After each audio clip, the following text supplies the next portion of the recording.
Hello and welcome to Russ Plays Games. My name is Russ. Forgive me, got my throat. And today I'm going to be playing through some Shadow Era. This is a brand new Let's Play series that I'm going to be doing where I'm actually just going to kind of come right out and just kind of show you how this game plays, how things go. As you can see, these are the news and announcements page. This kind of shows you, like, what's going on with the different things. Different events and announcements that are going on. So what I'm going to do is, I'm just going to kind of show you this game called Shadow Era. Okay? This is an online collectible card game, I should say, and it has some role-playing elements that have been thrown into it. If you've ever played Magic the Gathering, and I know a lot of people out there, have played through Magic the Gathering, and so if you've played Magic the Gathering Arena, then you'll probably understand this game. You'll understand how it plays, you'll understand how you can actually play through it yourself, and this game, actually, in my opinion, plays better than Magic. So, what I'm going to do is I'm going to show you my deck and some of the features that you can do with this online version, and know that there's an actual physical version of the game as well. I'm going to kind of explain the rules a little bit of Shadow Era. I'm going to show you a quick duel. And then what I'm going to do is, and that's probably going to be this episode, this is going to be kind of an introduction, just kind of like I'm going to show you a lot, so it's going to be kind of dense, it's going to be packed with a lot of different things. And what I want people to understand is that I'm doing this because I want to get people interested in this game. Magic the Gathering, unfortunately, in my opinion, Magic the Gathering has had sort of its time in the sun. And I understand. I get it. There are people out there that absolutely love Magic the Gathering. But it's too big. It's too bloated. And there's too many darn rules. That's the one thing about this game is there's no real like first turn kills. There's no real like here's a combo that's gonna kill everybody. So you can't nerf this game.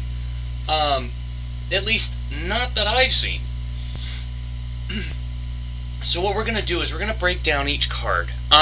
We're gonna break down the different decks, and we're gonna break down different things. Now the first thing you'll notice when you start up the game, this is the main screen. So this is the campaign version. So basically, kind of like with, what was it, Deck Heroes, I think it was called.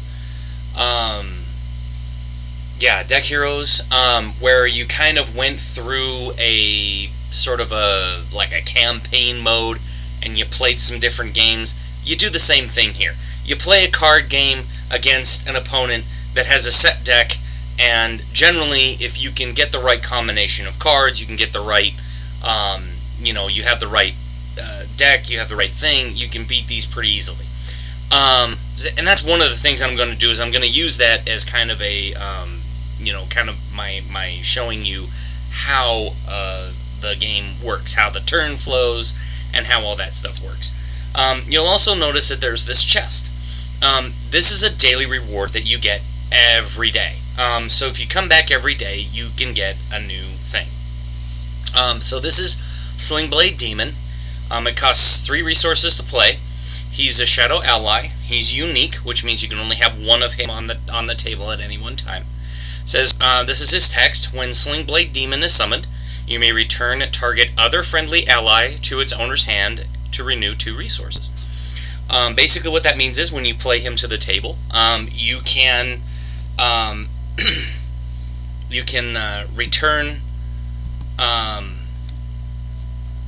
return an ally to your hand and renew 2 resources. So if you had, say, 5 resources, on the table, and I'll explain this in a minute.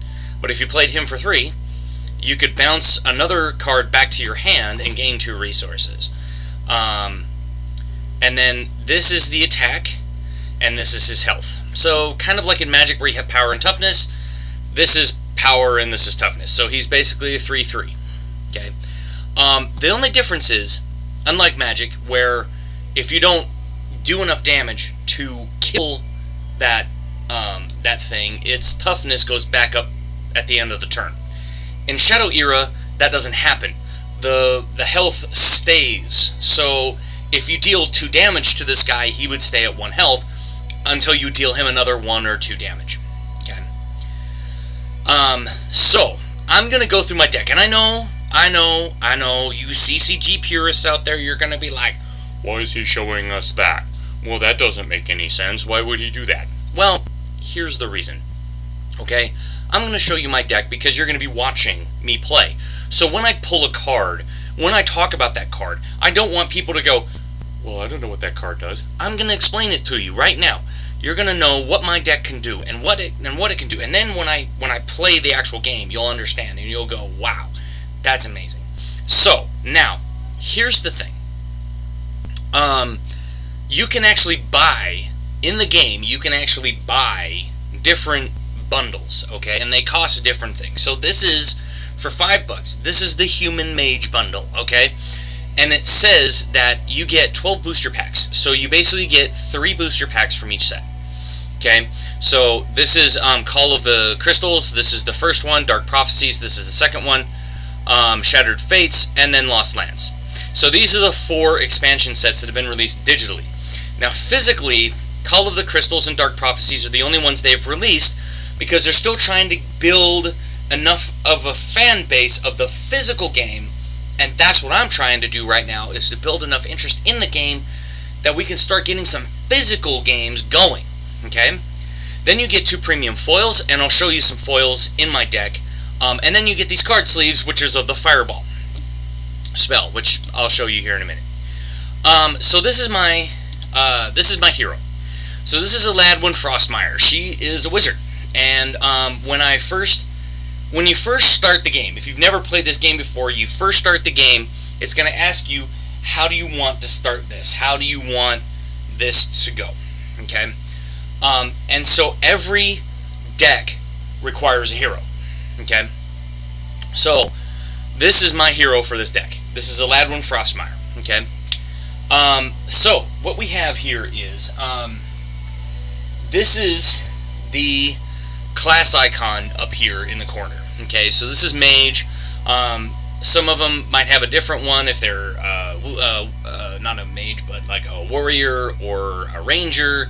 They'll have a different icon up here in the corner. Okay, and that's important because you can only have certain types of allies and certain types of cards dependent upon what you are, okay? And then, of course, this is your class. This is what you are. So she's a human hero mage, okay?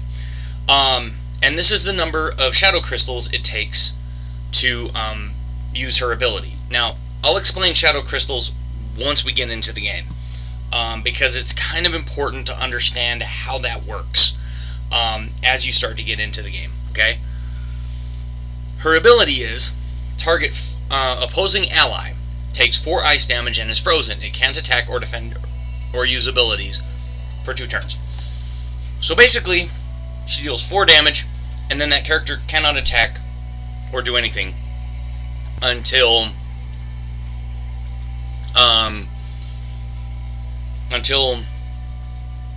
2 turns have passed. Okay, and card will actually kind of have this cool looking, like, it kind of looks like it's encased in ice. It's actually pretty cool. I think it's pretty fun. Now, this is the health. Okay?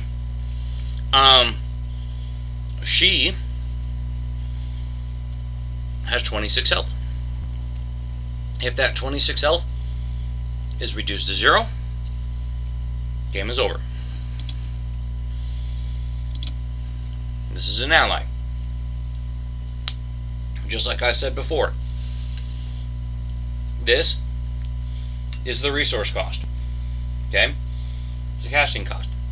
Now, just like Magic the Gathering, you can't attack the same turn that an ally. So, like, if you play an ally to the table, that ally cannot attack or use abilities until the following turn, normally. This guy, however, has haste. Okay? So you can see here he's a human ally. He can be in decks with humans. Pretty simple. So he can be in any human deck. So if there's a human warrior, or a human rogue, or a human ranger, whatever, he can be in that deck. Okay? Because he's a human. Haste. This ally can attack and use abilities the same turn he's summoned. Just like haste in Magic. So it's very similar. Okay? And again, one attack, 1 health. Okay? Oh, and then I should mention that down here at the bottom, this is the rarity. So it says crystals, and then it says 25 of 200. Okay? He's a common, fairly easy to get. Okay? Crystals just means that he's from Call of the Crystals set. Okay? When they're of a different set, I'll mention it. Okay, so this is Birgit Skillborn. She is a human ally, and she has another different one called Protector. It says allies without Protector can't be targeted, which means basically it's unlike Defender in Magic. Protector means you have to kill this one first before you can attack anything else. Okay, that's all it is. Here's Dirk Saber. He has Ambush. It says attacks by this ally can't be defended. Now, normally in a game, damage is dealt. Even if it kills both creatures, they still deal damage to each other. So this card, Ambush, is sort of like First Strike in Magic. Basically, he just runs up, smacks the characters, and then retreats, and they don't have a chance to attack him. That's all it means. This is a Puin Bloodhelm. He's a 2/3 for 2 resources. Very good card. Very decent. This is Blake Windrunner. He's a 3/1 for 2. Again, I have 3 of him in there. Okay, this is a Katrin the Shield Maiden. She's a human ally. Now, this ability here, I'm trying to remember. Oh, let me see.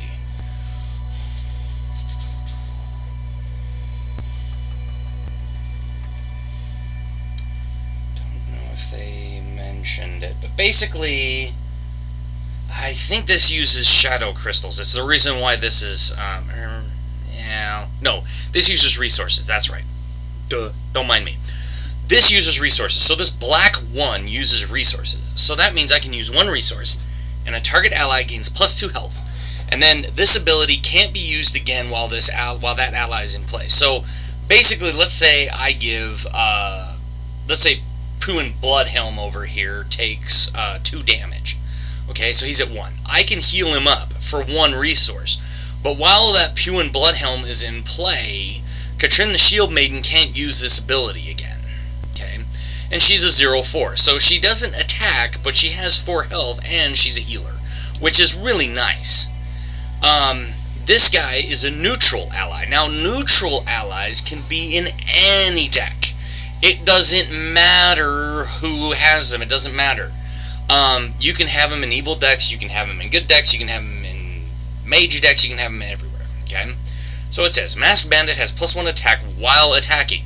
When your turn ends while Masked Bandit is damaged, he is shuffled into his owner's deck. So basically, if he takes damage, he just disappears back into your deck, and you get to draw him again and play him out on the field.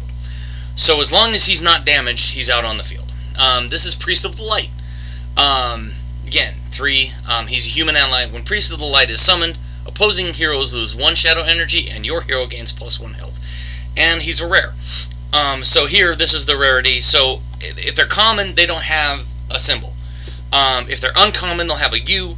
If they're rare, they'll have the R. And then I think, like, ultra rare, I think they have, like, a UR. Or something like that. I don't remember. Anyway. And then they'll show you what a foil looks like here in a little bit. But anyway. So this is a really good card to have because, you know, I was talking about the shadow energy. You gain 1 every turn. When you play this guy, which you can play him on your third turn, if you can get him out on the table, your opposing hero loses shadow energy and you gain 1 health. It's a very nice card to play out. This is Sandra Trueblade. She costs 4. It says, when Sandra is summoned, target player removes 1 of their resources from play if their resources are greater than or equal to yours. And I'll explain that ability once we get actually into the game, okay? Once we start getting into the whole resources and how the turn works and all that kind of stuff. Okay, it says, when Lily is summoned, return the top item from your graveyard to your hand. Now this is really nice because a lot of times your items have what's called durability. When I get to the items, I'll talk about durability. Basically, it means it's in there for a certain amount of time and then it goes away. What this gal does is she's able to bounce those back to your hand from your graveyard. So you could have a mage staff that has maybe 2 or 3 durability, and it goes to the graveyard. You play Lily, it comes back to your hand. It's a nice ability. I really like that ability from her. Okay, this is Kurt Whitehelm. He's a human ally. It says, Kurt takes 1 less damage from abilities and has +1 attack when there are 2 or more other friendly allies in play. So it doesn't matter what the allies are. If they're on your side of the field and you have 2 or more, he's a 4/4. He's really nice. And he takes 1 less damage from abilities. And I'll explain abilities here in a minute. This is Tainted Oracle. He's a 4 for 2/2, but when he dies, you get to draw 2 cards. Which is kind of nice because you draw 1 card every turn, so being able to draw extra cards is really nice. So you're kind of like, yeah, go ahead, kill him, thank you. This is the Phoenix Uragon. This is a mage ally. So this is specific to mages, okay? When Phoenix Uragon is killed, while it is not Ablaze, Ablaze is a special ability that deals 1 damage every turn, okay? So it's kind of like, oh hey, I hit you with a spell and now you're on fire, and you take damage every turn from that fire. I mean, it's really kind of a cool ability. So it says, when Phoenix Uragon is killed while it is not ablaze, it returns to play set ablaze with +1 base attack and +1 health, so it becomes a 3/5. And when Phoenix Uragon is ablaze, it has fire attack and is readied at the end of each turn, which means he attacks, he becomes ready to attack again. So yeah, he's a really nice card for 4. This is Darkwood Panther. It says, while Darkwood Panther is undamaged, it has stealth. This ally can't be attacked if it has no damage to be healed. So basically it means that while the character, so while this guy is undamaged, okay, he has stealth, which means he can't be attacked at all by anyone. This is Windhill Assailer. So again, 2 resources, target ally with cost 3 or less is killed. So basically he just slashes. I mean, it's like, yeah, he just kills things. It is pretty awesome. So yeah, for 2 resources, so yeah, on turn 6, this guy's really awesome because you can play him, and then you can immediately play his ability. He has a 2 attack with 5 health. It's pretty darn good card. This is Erica Shadowhunter. Again, stealth. This ally can't be attacked, which means she just can't be attacked. It's really awesome. This is Raven Wildheart. When an ally is damaged by Raven in combat, that ally's base attack is reduced to 0. So basically, when she attacks somebody on the field, anyone on the field, any ally, they automatically go to a 0 base attack. It's really nice. This is Earthen Protector. He's unique, which means I can only have 1 Earthen Protector on the table at a time. When a friendly ally is killed while Earthen Protector is alive and can be damaged, that ally is returned to play with +2 base attack and +2 health, and Earthen Protector is killed. So for instance, if I had, say, Kurt Whitehelm, and somebody killed Kurt Whitehelm and I have an Earthen Protector, this guy would come back has a 5/6 with his ability of +1 attack with our 2 or more friendly allies in play. So he could potentially become a 6/6 with the Earthen Protector. This is the Shrine of Negatia. This is a human ability. So these are abilities. They're kind of like spell cards. They're kind of like, this is how you cast spells in the game, is the ability. So for 1 resource, it says target item or support ability with cost 4 or less is returned to its controller's hand. So basically you can just bounce items back to your opponent's hands with that card. It's also useful for sacrificing for resources, and I'll explain that in a minute. This is Clinging Webs, and as you can see, it has the mage ability icon, because this is a mage ability, and it's 2 to play. It says target opposing ally is disabled. It can't attack, defend, or use abilities for 2 turns. So basically, what it does is just like Frozen. It freezes the character. They can't do anything for 2 turns. It's actually really handy in certain abilities, certain ways. Reinforced armor. Okay, you attach to a target friendly ally. All damage to that ally is reduced by 1. So, they have to basically try to hit you for 2 or more to be able to damage anything. Campfire Stories. All friendly allies heal 2 damage, draw a card. A lot of these cards I use as my my sacrificial abilities. I just sacrifice them. Curse of the Aldmore. This is a neutral ability. It's an attachment. You can attach to a target ally. That ally has Sustain, 1 shadow energy, and its controller hero can't heal damage.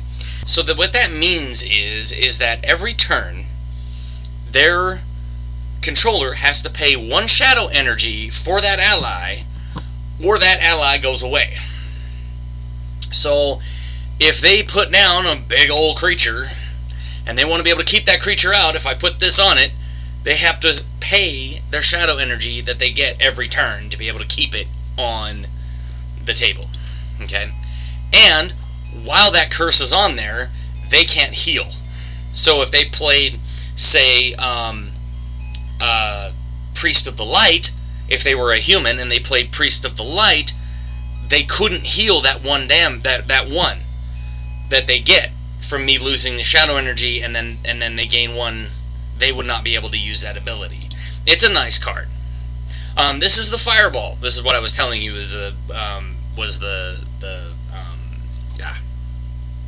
card sleeves. This is the Fireball card sleeve. So this is what the Fireball looks like. And this one, just a target opposing hero or ally takes 4 damage. It's pretty nice for just dealing direct damage. This is Freezing Grip, which basically for 1 less, it doesn't deal the 4 damage that my mage's ability does, but it does freeze the ally for 3 turns, which is nice. So sometimes that can be used to kind of help. Cover of Night. It says duration 2. Friendly allies have stealth. They can't be attacked. So basically in this game you have your front row, which is where your allies go, and then you have your support row, which is where your items, and then abilities that say support like this, that goes down, and then it's there for 2 turns. And after 2 turns, it goes away. Okay. This one is also one, I don't really use it a lot. I will use it if I have the ability, but a lot of times I just get rid of this one. Poor Quality. Attach to target enemy weapon or armor. That item has -1 attack or defense and loses 1 additional durability when used in combat. So basically, every turn when you use an item, it uses up that durability. Okay, but and then every turn that durability goes down. So what this one does is it says, oh, you're going to attack me with that sword. Oh yeah, it's going to deal. It's not only is it going to have -1 attack or defense, but if they attack me with it, it loses additional durability. Okay. This is Vision of Endia. It's a neutral ability. It's an attachment. You can attach to a target opposing ally. Damage to that ally can't be reduced or prevented, and all damage to that ally is doubled. This one has helped me a couple times in some duels. It is pretty darn cool. Poison Gas. It says target opposing hero ally is poison. It takes 1 poison damage at the start of each of its controller's turns. So basically, it's kind of like a blaze. You're just poisoning it, and then it just takes 1 damage every turn until it dies. Here's Lightning Strike. It says up to 2 different target opposing heroes or allies take 3 electrical damage. So basically you just target whoever you want, and then those people take 3 electrical damage. You can do up to 2. It's actually pretty decent. This is Arcane Burst. This is the actual foil of Arcane Burst, and it says up to 4 different target or allies take 2 arcane damage. This one's kind of nice because if they've got a lot of low-cost people out on the table, man, you can clear the board quick with this ability. It's pretty nice. This is the non-foil version. Special delivery. Target opposing hero or ally takes 3 damage. So basically you just see this guy kind of like there's a bomb inside this present, and he's basically just kind of walking up to the guy and he's like, hey man, have this present on me. Boom. This one is one of my favorite, absolute favorite cards. Meteor Shower. Target opposing ally takes 3 fire damage, and all opposing allies are set ablaze. So basically, if you play it right, you can kill an ally and everybody else is ablaze. They take 1 fire damage every turn. So Shatter Ice. I have not yet gotten this to use with my ability or with the other ability, but if I can freeze a couple of different people, this card would be really, really useful because all frozen allies are exiled, removed from the game, which means they're gone. They just disappear. It's pretty nice. Overwhelm. It says all opposing heroes and allies take X damage, where X is the number of allies you control. So basically, if I have 5 allies on the table, the opposing hero and all of his allies take 5 damage. I haven't been able to play this card yet. This is from the Fates, the second one, the second expansion to come out. Scriptures of the Righteous. Human item, artifact. So this is an item, okay? It has 3 durability. This is the durability counter that I was telling you about, okay? So this means it's on the table for 3 turns, at least. Unless you play its ability. It says if an opposing hero ally was dealt arcane damage this turn, draw a card. So that means I can just spend a durability to draw a card. Probably only going to be able to get that once, okay? This is another artifact. This is friendly allies have +1 health. Any player may activate the following ability on their turn. 3 Shadow Energy, Nurturing Spring is destroyed. So basically, I can play this down, and all of my allies have 1 health. Now, if my opponent wishes, they can play 3 Shadow Energy to try to destroy it. But that means that they lose 3 turns, because that means that they have to spend 3 turns to get that back, if that makes sense. Okay? Okay, so this is Wrath of Summer. This is an item. This is a weapon. Okay? It costs 5, which it's kind of expensive to use, but here's the nice thing about it. Okay? I can spend 1 Shadow Energy, and a target opposing ally takes 1 fire damage and is set ablaze. It deals 1 damage, and it's got a 4 durability. So generally it's on the table for a while. The Voice of Winter, this is another weapon. Okay? It says when an ally is summoned, it is frozen, can't attack, defend, or use abilities for 2 turns. This is a really decent card. I really like this card. Okay? This is the Sword of Might. It's another hero item weapon. Okay? The Sword of Might has +2 attack while attacking allies with cost 5 or greater. It already has a 2 attack, but it becomes a 4 attack if you're attacking creatures that have a cost 5 or greater. Okay? It's a nice card. And then this is Soulbound Armor. So this is hero item armor. I can spend 0 Shadow Energy. Target card in my hand is discarded. Soulbound Armor becomes a readied homunculus ally with electrical attack, base attack equal to its durability, and health equal to its defense. So basically, as long as this, and I mean, you know, this will go down every turn, but it becomes basically a 4/4 the first turn I play it. This is a nice card. These are locations. So basically, how locations work is you play them on a certain turn. So you can see here it says turn 5. So this one can't be played until turn 5. Okay. And it says allies with cost 4 or greater cost you 1 less resource to summon. And then if I pay 2 shadow energy, it says if I control no allies, I can seek an ally, which means I basically just pick up my deck and I look through it to find an ally with cost 5 or greater. And then this is the same thing. And it says basically 0 shadow energy if there are no opposing allies take control of this location. So basically, if my opponent destroys all of my allies and I have no allies on the field, then they can take control of the location. Okay.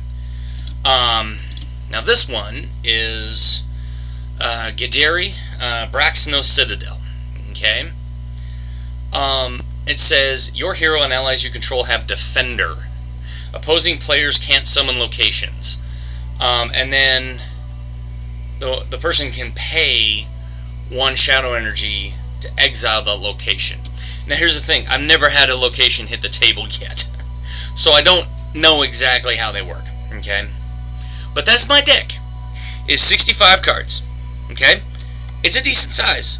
And it works well for me. Okay? Because I think if I were to take out a few things, I would start losing more because I would notice that those things are gone. Okay? So now, we're going to take a look at a few extra things that you can do before we go to the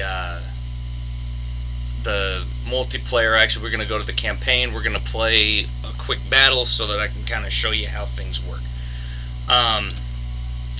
So this is the multiplayer game lobby. I'm just going to kind of show you this. You can actually like watch these duels. You can do different things. There's rated matches, there's unrated matches, and there's meltdown mode. And I'll explain those in more detail in the next video. Just kind of wanted to show it off. This is the merchant. This is where you can come and buy booster packs. So here's the Call of the Crystals. Here's Dark Prophecies. Here's Shattered Fates. Here's Lost Lands. The campaigns, this just has to deal with monsters that you will encounter during the campaign mode.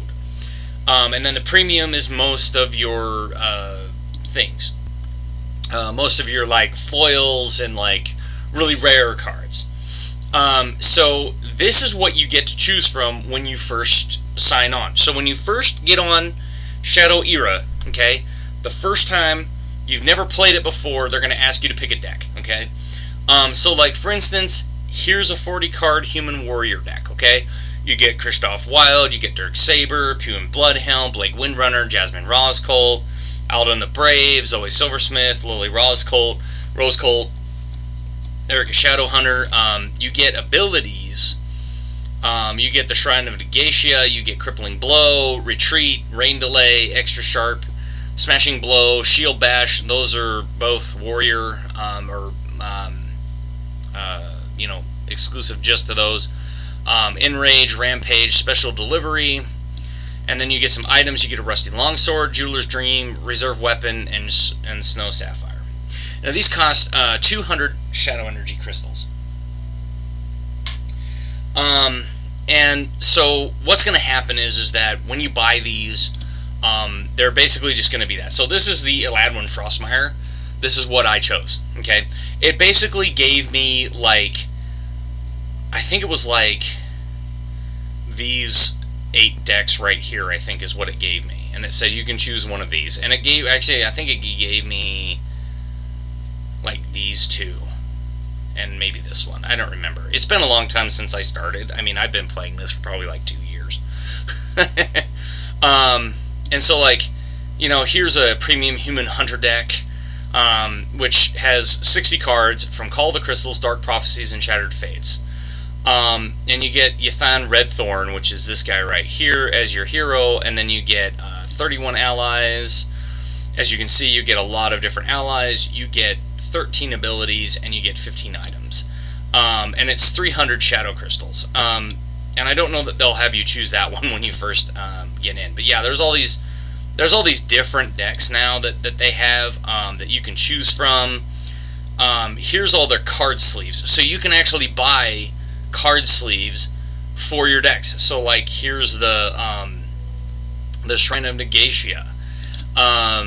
Here's the Laerian Seductress. Here's the A Legend Falls card. You know, so yeah, here's the Fireball. You know, so they have a whole bunch of different ones.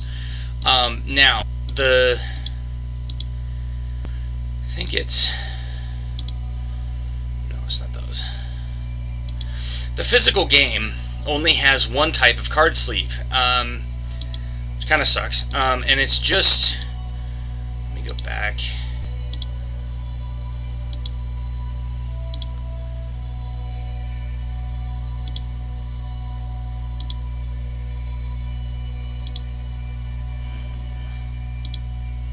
For the Zaladar card, which I'm not going to worry about that right now. Okay, and then you have playmats. So you can actually have a playmat that goes underneath your game area, and it kind of shows like a whole bunch of different things. It's this one, I think. Yeah. So basically, this is what the physical card sleeves look like now. Is the Zaladar card sleeves. Okay. And maybe one of those times I'll talk about that in more detail. You can buy cards, so yeah, and you can filter it out. You can search for cards that you want. So, for instance, if I wanted Puin, I can search, and there's Puin. See, and I own 3 of them. It tells me how many I own, and I can buy one for 100 gold. And I have 315 gold and 105 shadow crystals. Okay. You can sell cards. So cards that that I have, which, you know, if I want to do that, then, you know, it shows me ones that I really can't sell and all that kind of stuff, or that I probably shouldn't sell or whatever. And then it has bundle offers. So here's that Human Mage bundle. Here's a Call of the Crystals booster box.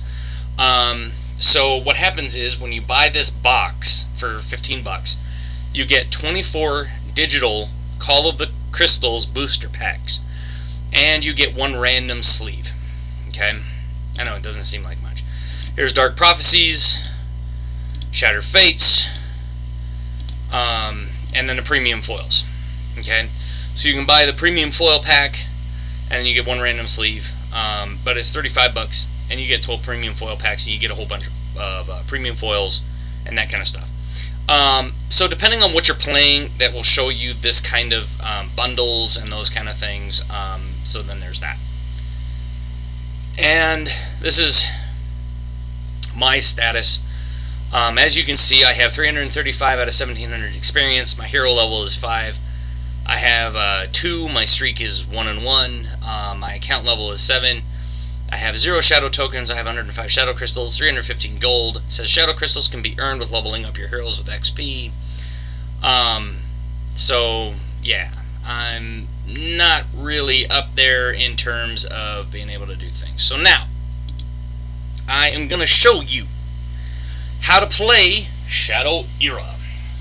So the turns in Shadow Era are a little different than most people are used to. So basically how it works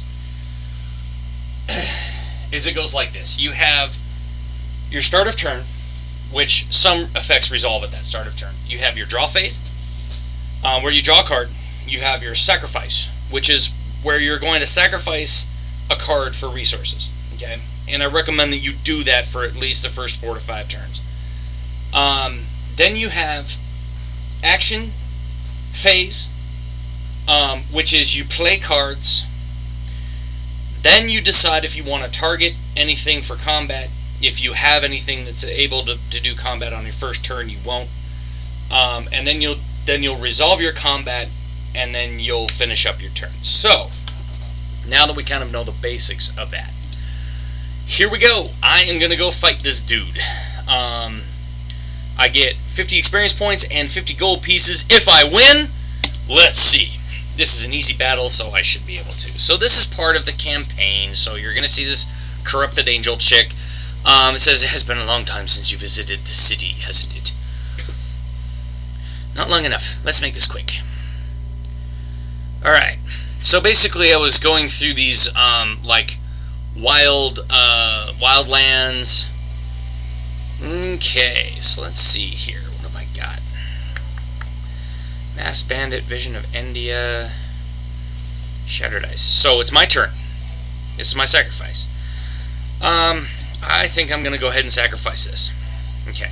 Don't have anything I can play, because I have Blake, he's 2. I have the Masked Bandit, he's 2. The Vision of India is 3, but I don't have any ally to do. The Shrine of Negatia doesn't do anything.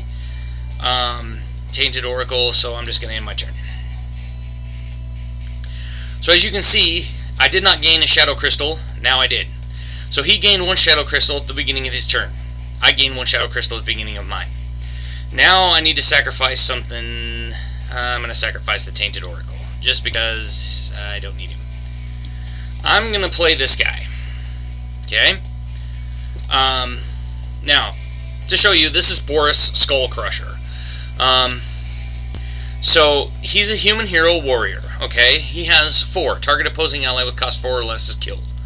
Okay? And he has 1 Shadow Crystal. So he has to get to 4 to be able to kill one of my people. Oh, and then this is the warrior ability right here. Okay?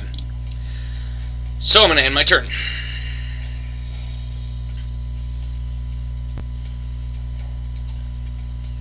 Wulven Bloodhelm. Poor quality. Since he doesn't have anything, I'll sacrifice the poor quality. I have like 3 of them in my deck, so I'm not really worried about it right now. I'm going to play Blake, and I'm going to attack him, just so you can kind of see how combat works. So as you can see, he took 2 damage because the Masked Bandit's ability says he has +1 attack while attacking. This is the reason why I wanted to do this way, is because if you're in an actual multiplayer game, you're timed. Like in most games, like Hearthstone and other card games like that, you're kind of timed during your opponent's turns. If you've ever played Duel Links, they do the same thing. Even though you do have a lot of time, it's still just easier to just kind of do this kind of a game, and I can just kind of show you how things work. So up here, this little bar, this little red bar here, where it talks about this is turn 3. He's targeting right now. So he actually just targeted my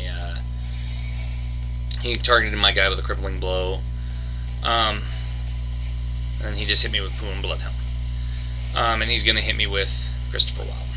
See, we really should have attacked my bandit, because that did nothing. But now, watch this. I'm going to hit his, well, let me see. Now, this is the sacrifice. So I'm going to use the Vision of India. I'm going to sacrifice that one.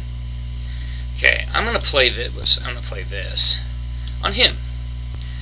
So, as you can see, it did 3 damage, and now his Christopher Wilde is going to take 1 damage at the beginning of his turn, and he's going to die.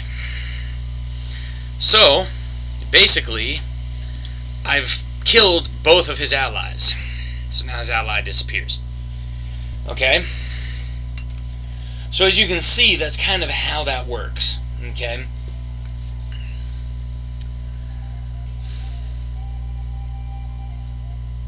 So now, he just targeted me with his ability. Okay? And because he had Rampage, here, we'll look at this, because this kind of went a little fast. So let's pop this up. So this Rampage is attached to your hero. When an opposing ally is killed, your hero heals 2 damage. Okay? So basically, he killed my 1 guy. Okay? Oh, wait a minute. I'll use the Shrine of Negatia. Sacrifice that. And I'm going to play him, because it'll be another 4 turns until he can get to that point. Okay, I'm going to end the turn. Now, he is going to play a Jasmine Ross Colt. It's going to take him a couple turns to get back to the 4 to be able to kill my characters again. So I'm going to sacrifice this poor quality again, because it doesn't... Oops.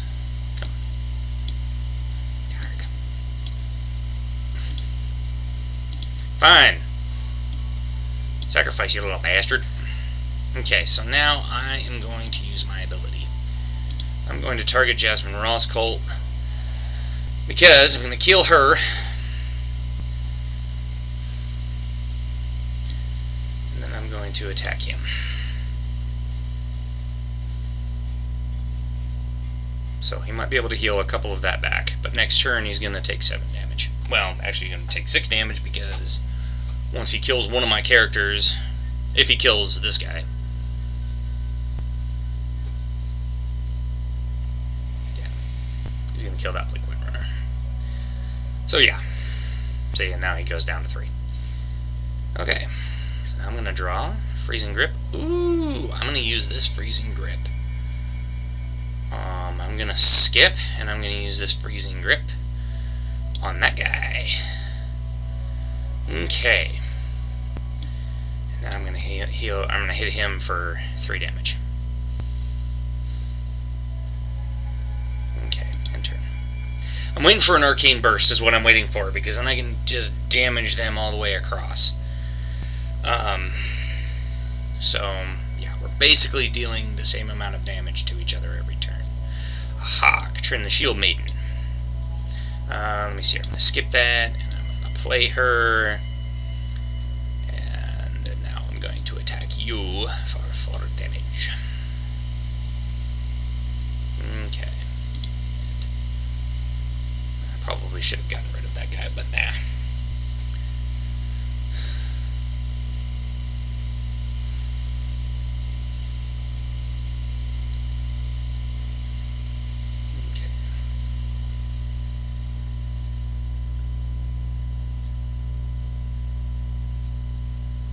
Next turn I'm going to be able to kill that Purin Bloodhelm. Again, I might kill the Eldon the Brave. Okay, let me see here. I don't want to sacrifice. No, I don't want to sacrifice. I'm going to skip that phase because I want to cast that. Okay. Now, use the ability.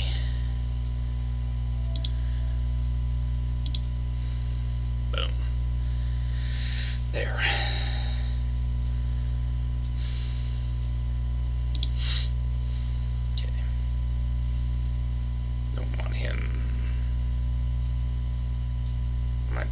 Might lose him, but yeah, well, I don't think it'll matter. I was going to kill him anyway. Okay.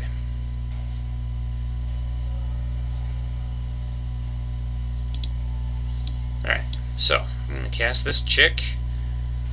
I'm not going to use her ability. Wait a turn.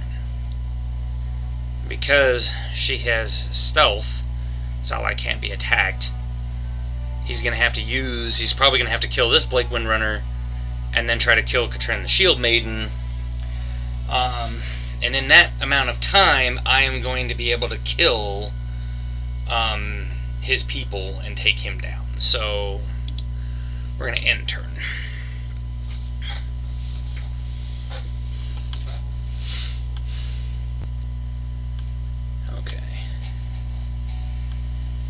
So, he's going to be able to hit me for 7 damage. I might lose this one, which is fine. I didn't really care if I win or lose. That will work. Phoenix Yurigan. Okay.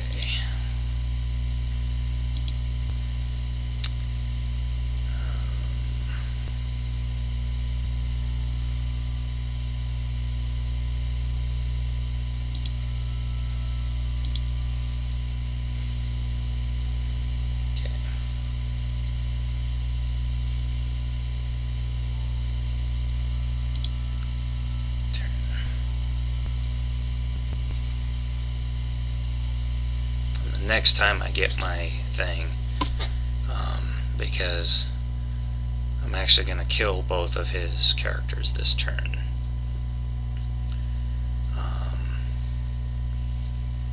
Yeah.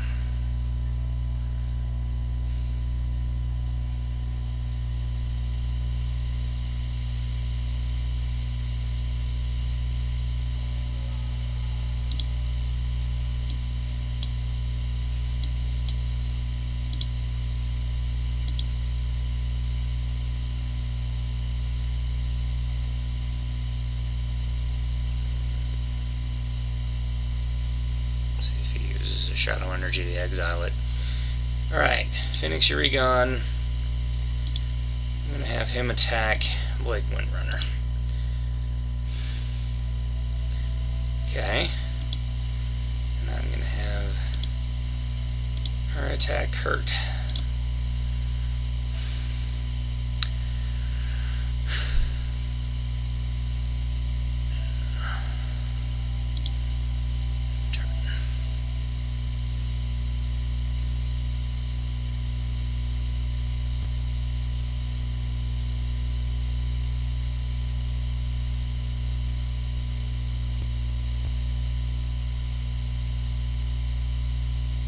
No, you did it. You're an idiot. Like I said, I might lose this one, but I might actually be able to win this. Okay, so actually, wait a minute, no, I'm going to skip this phase. Okay, I'm going to target her with this. Okay. Ability. Kill you. Okay. Have you attack him. Have you attack him.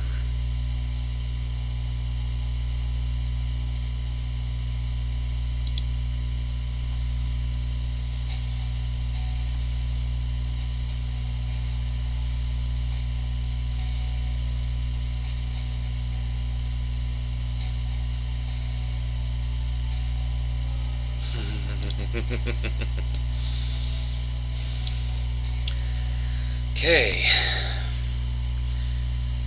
Actually, what I think I'm going to do is I'm going to use one of my resources to use my ability on him. Okay.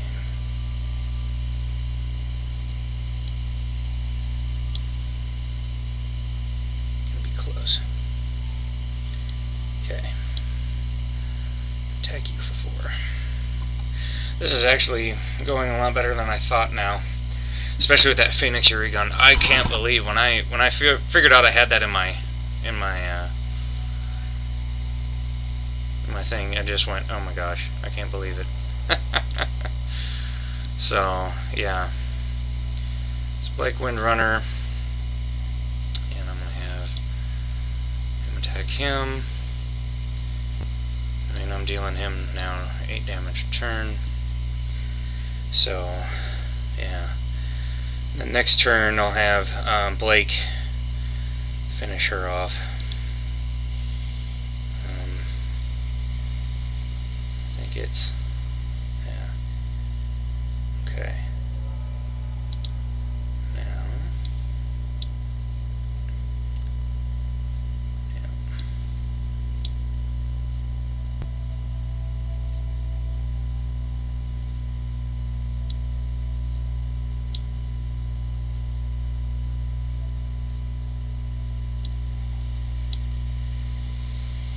yeah, he's dead. I killed him. So I came back. So as you can see, this totals up. So basically what this victory screen does, it tells you how much experience you gain, how many turns you played, how much time it took, how many allies you played total. They played 10, I played 10. We never played any items. How many abilities? I played 4 to his 2.